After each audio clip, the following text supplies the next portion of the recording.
Esta es la voz experta. Gracias por continuar con nosotros en Noticias Morelos a través de Radio Fórmula 106.9 FM.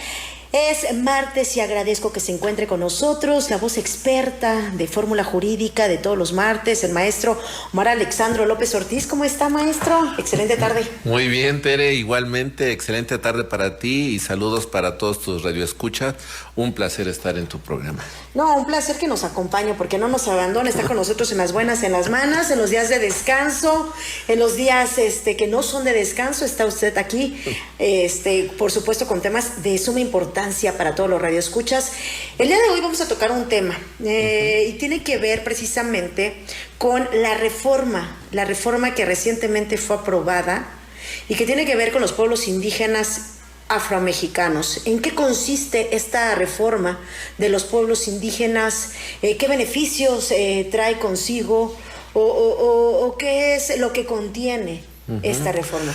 Pues fíjate que el estado de Morelos tiene 36 municipios que hoy cómo impacta o cómo armonizan esta reforma de pueblos y comunidades indígenas y afromexicanos. De estos 36 municipios, tenemos 3 municipios específicamente que son Coatetelco, Hueyapan y Sosocotla, que están establecidos desde el 1 de enero como municipios indígenas autónomos.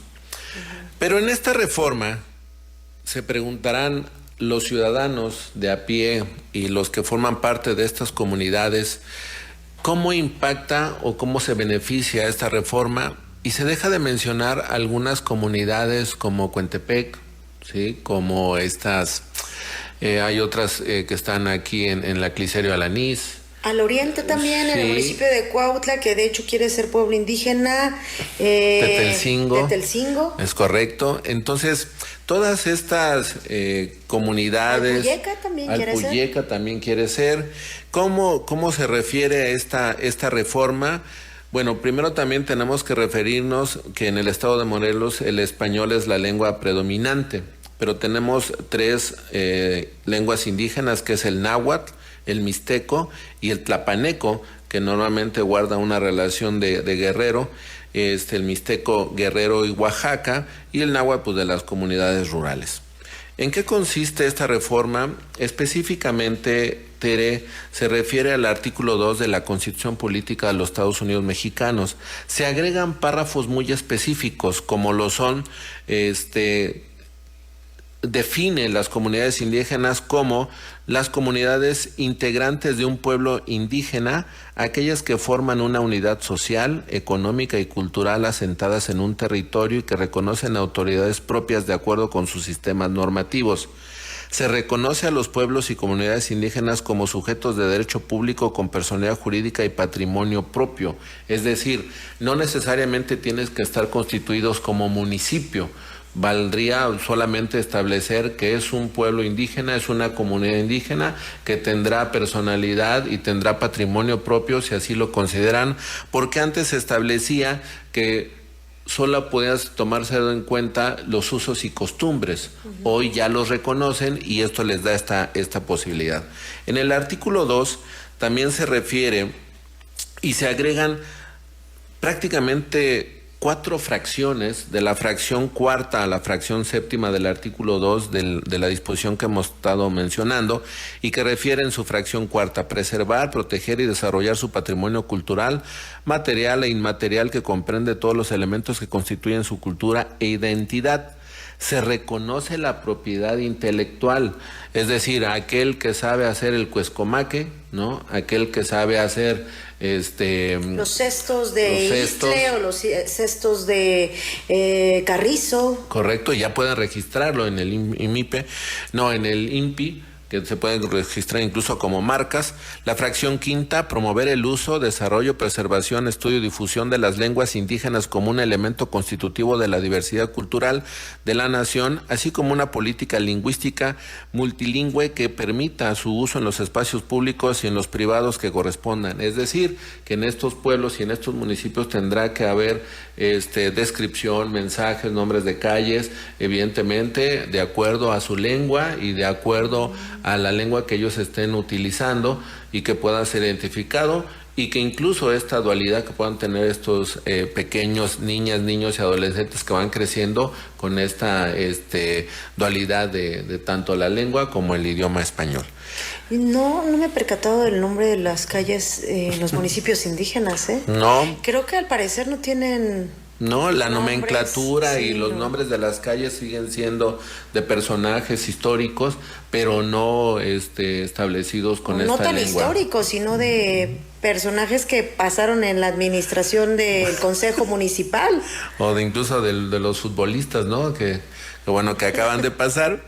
Tenemos la fracción sexta, participar en términos del artículo 3º constitucional en la construcción de los modelos educativos para reconocer la composición pluricultural de la nación con base en sus culturas, lenguas y métodos de enseñanza y aprendizaje. Viene otro tema importantísimo que está habido y existe en la fracción séptima: desarrollar, practicar, fortalecer y promover la medicina tradicional, así como la partería para la atención del embarazo, parto y puerperio. Se reconoce a las personas que la ejerzan, incluidos sus saberes y prácticas de salud. Es decir... O sea, se estarán retomando Claro. este tipo de tradiciones como es la medicina tradicional o incluso las parteras, ¿no? Que bien, si hoy en día hay una asociación de parteras en el estado de Morelos, pero que no pueden o tienen ciertos limitantes precisamente. Claro. Pero fíjate que el tema del médico partero ya está reconocido en la misma Ley General de Profesiones, en la Dirección General de Profesiones que emana de la SEP. Hay algunos médicos parteros que tienen cédula profesional, es decir, esto no es nuevo, sino viene a reconocer lo que prácticamente se venía haciendo desde hace mucho tiempo y que hoy tendrán prácticamente este reconocimiento, porque incluso algunos venían a denunciar o a generar el inicio de una carpeta de investigación porque aquella que se decía partera y tomaba y recibía el nacimiento de una persona, decía, no, es que no está preparada, pero es que yo soy partera, sí, pero no está reconocida, ¿no? Y hoy, sin duda, este reconocimiento no necesariamente tiene que ser a través de una cédula profesional. Habrá que reconocer solamente esta actividad propiamente de estos pueblos indígenas que evidentemente forman parte de nuestro estado.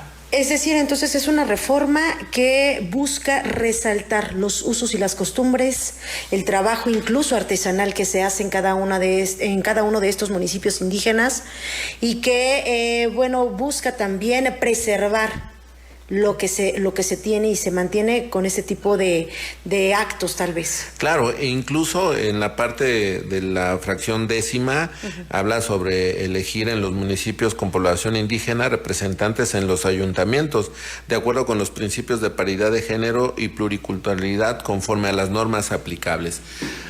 Hoy los que nos están escuchando en estos municipios indígenas, en estas comunidades, tienen la gran oportunidad de poder hacer exigible a las autoridades, en donde se le tiene que reconocer sus usos y costumbres, su manera de vestir, su manera de hablar, su manera de exigir incluso un intérprete, ¿sí? O un traductor para los efectos de poder explicarle qué es lo que se necesita, qué es lo que requiere. Hoy podrán tener esa exigencia y tanto las instituciones, ya sea de materia electoral, de materia de procuración de justicia, de administración de justicia, tendrán que estar prácticamente armonizadas para las necesidades de las que tengan estas comunidades, porque imagínate, mandas a un policía que es de la ciudad de Cuernavaca y que nunca ha estado en una comunidad que no habla ningún dialecto y lo mandas, por ejemplo,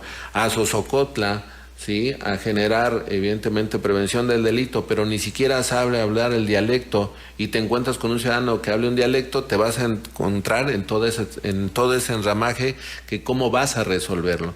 Entonces, incluso apenas se llevaron recientemente este domingo estos comicios electorales en el municipio indígena de Xosocotla y también de Hueyapa. Sí, entonces hoy prácticamente las autoridades tendrán que estar armonizando esta circunstancia. Por la cuestión del tiempo, te comento que también en el artículo que hemos referido, pues nos vamos al apartado al apartado de B, que establece la misma circunstancia, pero de los pueblos y comunidades y afromexicanos. Entonces hablaremos seguramente en la siguiente ocasión de esta circunstancia, cuáles son los afromexicanos. Porque hay mucha duda. Muchísima. Sí, hay muchas personas que se tienen que son afromexicanos. Sí, claro. ¿O quiénes son afromexicanos? De padre, por ejemplo, tengo una gran abogada, ¿sí? Que forma parte de la barra de abogados, que su papá es panameño, de apellido Nurse, la maestra Nurse, y su mamá es mexicana, y entonces ella adquiere esa calidad de afromexicano, ¿no? Entonces son derechos que también se le reconocen en esta reforma, que hablaremos seguramente en la siguiente intervención de la próxima semana, pero hoy sin duda los que forman parte de estas comunidades no dejen de acercarse a la autoridad a exigir prácticamente los derechos que ya tenían y que hoy son reconocidos en la Constitución Política de los Estados Unidos Mexicanos.